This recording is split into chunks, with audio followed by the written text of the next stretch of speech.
Hi நண்பா, welcome back to SR unique. Erode கிழக்கு சட்டமன்ற தொகுதியில் தமிழக வெற்றி கழகம் போட்டியிட போதா இல்லையா அப்படின்ற மாதிரி ஒரு கிளாரிபிகேஷன் வந்திருக்கு. அதாவது ஈரோடு கிழக்கு சட்டமன்ற தொகுதி உறுப்பினரான EVKS இளங்கவண்ணன் அவர்கள் ரீசெண்டா தான் உடல்நிலை குறைவால் தவறினாரு. ஸோ அதனால அந்த தொகுதி காலி தொகுதியா அறிவிக்கப்பட்டு அதுல இடைத்தேர்தல் நடத்த போறாங்க.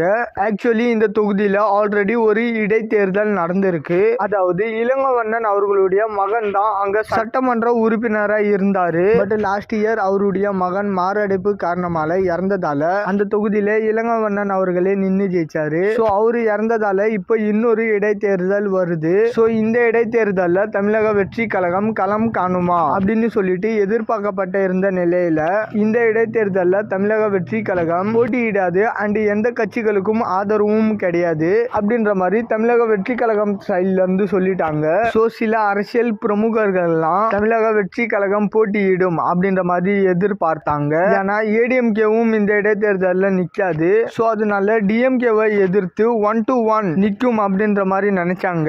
பட் என்னுடைய ஒப்பீனியன் இந்த ஒரு இடைத்தேர்தலில் நிக்காதது தான் நல்லது. ஏன்னா மோஸ்ட்லி இடைத்தேர்தல்னா ஆளும் கட்சி தான் ஜெயிக்கும். அதுவும் இன்னும் ஒரு வருஷத்துல தேர்தல் வரப்போகுது. சோ அதனால இந்த ஒரு இடத்துல நின்று ஜெயிச்சாலும் இந்த ஒரு வருஷத்துல அதை வச்சு பெருசா எதுவும் சாதிக்க முடியாது. அந்த 2026 எலெக்ஷன்ல 234 தொகுதியிலையும் நிக்க போறதால இந்த ஒரு இடத்துல ஒரு வேலை தோல்வி அடைந்தால் அது 234 தொகுதியிலையும் நிக்கும் போது அது ஒரு நெகட்டிவ் இம்பாக்டா இருக்கும். அதுவும் தளபதி 69 படத்தோட ஷூட்டை முடிச்சுட்டு தளபதி நிறைய களப்பணிகளை பண்ண வேண்டியது இருக்கு.